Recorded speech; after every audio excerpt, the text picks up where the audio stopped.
जनवरी मकर संक्रांति के दिन जिस भी घर में या एक चीज खाई जाती है उसे घर में माता लक्ष्मी सदैव विराजमान रहती हैं और उसे घर पर अपनी कृपा बरसती है। नमस्कार दोस्तों, राधे राधे दोस्तों।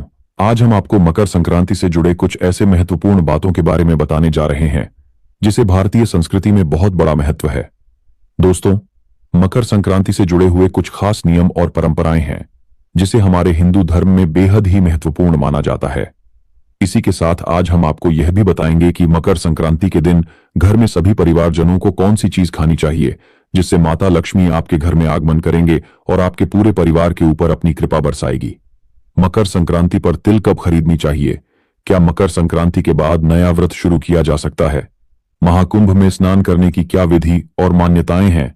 और भी कई महत्वपूर्ण जानकारियां आपके साथ साझा की जाएंगी।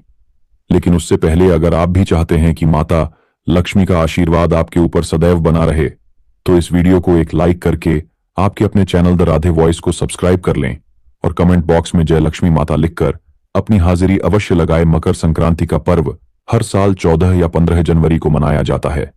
ये वही दिन होता है जब सूर्य मकर राशि में प्रवेश करता है, जिसे उत्तरायण भी कहा जाता है। इस दिन से दिन बड़े और रातें छोटी होने लगती हैं। मकर संक्रांति को खिचड़ी पर्व या तिल संक्रांति के नाम से भी जाना जाता है और इसे अलग अलग क्षेत्रों में अपने अपने तरीके से मनाया जाता है। इस दिन खिचड़ी बनाना और दान देना प्रमुख परंपराएं हैं। खिचड़ी को चावल, दाल और सब्जियों के साथ तैयार किया जाता है। इसके अलावा तिल और गुड़ के लड्डू खाना और दान करना भी बेहद शुभ माना जाता है। ऐसी मान्यता है कि तिल और गुड़ का सेवन और दान करने से पुण्य की प्राप्ति होती है। इस बार मकर संक्रांति मंगलवार 14 जनवरी को है और इसी दिन खिचड़ी पर्व मनाया जाएगा। इसके अगले दिन से आप किसी भी नए व्रत की शुरुआत कर सकते हैं। अब बात करते हैं तिल खरीदने के सही समय की। शास्त्रों और बुजुर्गों के अनुसार तिल को पौष मास में ही खरीदना शुभ होता है। माघ मास में तिल खरीदने की मनाही है। माना जाता है कि पौष मास में खरीदा गया तिल न केवल भोजन में उपयोगी होता है बल्कि इसका धार्मिक महत्व भी है। मकर संक्रांति पर तिल का उपयोग पापों के नाश और पवित्रता की प्राप्ति के लिए किया जाता है। जहां तक नए व्रत की शुरुआत का सवाल है, मकर संक्रांति से पहले कोई भी नया व्रत शुरू करना उचित नहीं माना जाता। इस दिन के बाद आप नए व्रत या संकल्प लेकर अपनी धार्मिक और आध्यात्मिक यात्रा की शुरुआत कर सकते हैं। दोस्तों, यह ध्यान रखना चाहिए कि खरमास के दौरान कोई भी नया व्रत, शुभ कार्य या पूजा प्रारंभ नहीं करनी चाहिए। खरमास 14 जनवरी तक रहेगा। मकर संक्रांति के बाद शुभ समय प्रारंभ हो जाएगा। इसके बाद आप किसी भी नए व्रत को रख सकते हैं। उदाहरण के लिए, अगर आप गुरुवार व्रत, एकादशी व्रत या अन्य किसी भी व्रत की योजना बना रहे हैं तो 15 जनवरी के बाद आप इसे शुरू कर सकते हैं। महाकुंभ और शाही स्नान। आप में से कई लोगों ने यह भी पूछा है कि क्या महाकुंभ में स्नान करना जरूरी है? महाकुंभ का आयोजन हर 12 वर्षों में प्रयागराज में होता है। इस वर्ष का महाकुंभ भी काफी खास है। यह आयोजन गंगा, यमुना और सरस्वती के संगम पर होता है। महाकुंभ में स्नान के लाभ ऐसा माना जाता है कि संगम में स्नान करने से पापों का नाश होता है, आत्मा शुद्ध होती है और मन को शांति मिलती है। यह एक अद्भुत आध्यात्मिक अनुभव है जहां लाखों श्रद्धालु एक साथ गंगा में डुबकी लगाते हैं। शाही स्नान महाकुंभ का सबसे विशेष हिस्सा है। यह स्नान महंतों और साधु संतों के नेतृत्व में किया जाता है। यह दिन विशेष पुण्य और आत्मिक ऊर्जा का प्रतीक माना जाता है। अगर आपके पास समय और परिस्थितियां अनुकूल हैं तो प्रयागराज जाकर स्नान अवश्य करें। बहुत से लोग यह जानना चाहते हैं कि अगर ससुराल या मायके में किसी का हाल ही में निधन हो गया हो तो क्या महाकुंभ में स्नान करना सही रहेगा? दोस्तों, अगर आपके परिवार में किसी का निधन हुआ है तो कुछ खास नियमों का पालन करना जरूरी है। अगर ससुराल में किसी का निधन हुआ हो तो महिलाओं को हल्दी, तेल या अन्य शुभ कार्यों में भाग नहीं लेना चाहिए। ऐसा इसलिए किया जाता है ताकि मृत आत्मा की शांति के लिए सामान्य दिनचर्या का पालन हो सके। इस दौरान विशेष पूजा पाठ करने से भी बचना चाहिए। अगर मायके में किसी का निधन हुआ हो तो बेटियों को तर्पण या श्राद्ध में हिस्सा लेना चाहिए। इसके अलावा भोजन से जुड़े नियमों और परिवार में प्रचलित परंपराओं का पालन करना भी जरूरी है।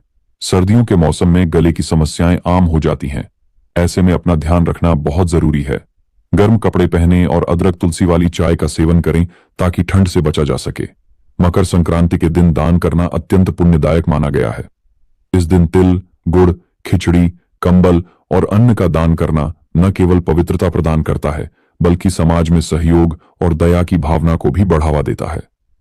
दान से न केवल जरूरतमंदों की मदद होती है बल्कि यह आपकी आत्मा को भी शांति और सकारात्मक ऊर्जा प्रदान करता है। दोस्तों, हिंदू धर्म में पौष माह का विशेष महत्व यह समय खरमास का होता है, जिसमें कोई भी शुभ कार्य जैसे विवाह, नए व्रत की शुरुआत या गृह प्रवेश आदि नहीं किए जाते। लेकिन इस समय तिल खरीदने और उसका उपयोग करने को शुभ माना गया है। तिल खरीदने का सही समय पौष माह में तिल खरीदना सबसे शुभ माना जाता है। आपको 13 जनवरी तक तिल खरीद लेना चाहिए, क्योंकि इसके बाद माघ मास शुरू हो जाएगा। तिल खरीदने का कारण यह है कि माघ मास में तिल खरीदने की परंपरा नहीं है। ऐसा माना जाता है कि पौष में खरीदी गई तिल पूजा, दान और प्रसाद के लिए अधिक फलदायी होती है। अगर आप किसी कारणवश पौष माह में तिल नहीं खरीद पाते हैं तो माघ में भी इसे खरीद सकते हैं, लेकिन यह कोशिश करें कि समय रहते तिल खरीद लें, ताकि इसका उपयोग मकर संक्रांति, तिल चौथ व्रत और अन्य धार्मिक अनुष्ठानों में किया जा सके।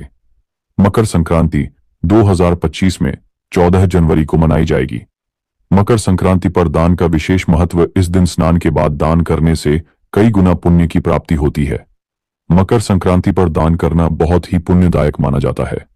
इस दिन तिल और गुड़ के लड्डू, चावल, दाल, मूंग या उड़द, आलू, कद्दू, कपड़े, कंबल और अन्य जरूरी वस्त्रों के साथ धन का दान करना शुभ होता है।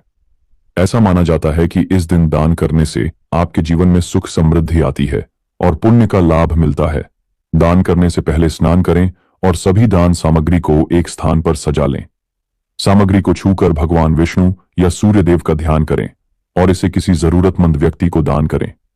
अगर आप गंगा स्नान के लिए नहीं जा सकते तो घर पर ही स्नान के पानी में तिल डालकर स्नान करें। इससे गंगा स्नान के समान पुण्य मिलता है। 2025 में महाकुंभ का आयोजन प्रयागराज में हो रहा है, जो 13 जनवरी से शुरू होकर 26 फरवरी तक चलेगा। इस दौरान लाखों श्रद्धालु गंगा, यमुना और सरस्वती के संगम में स्नान करने आते हैं। ऐसा माना जाता है कि संगम में स्नान करने से सभी पाप नष्ट हो जाते हैं, आत्मा शुद्ध होती है और मोक्ष का मार्ग प्रशस्त होता है। खासकर शाही स्नान, जिसमें साधु संत मुख्य स्नान करते हैं, विशेष पुण्यकारी माना गया है। अगर आप महाकुंभ में नहीं जा सकते तो घर पर ही जल में तिल मिलाकर स्नान करें।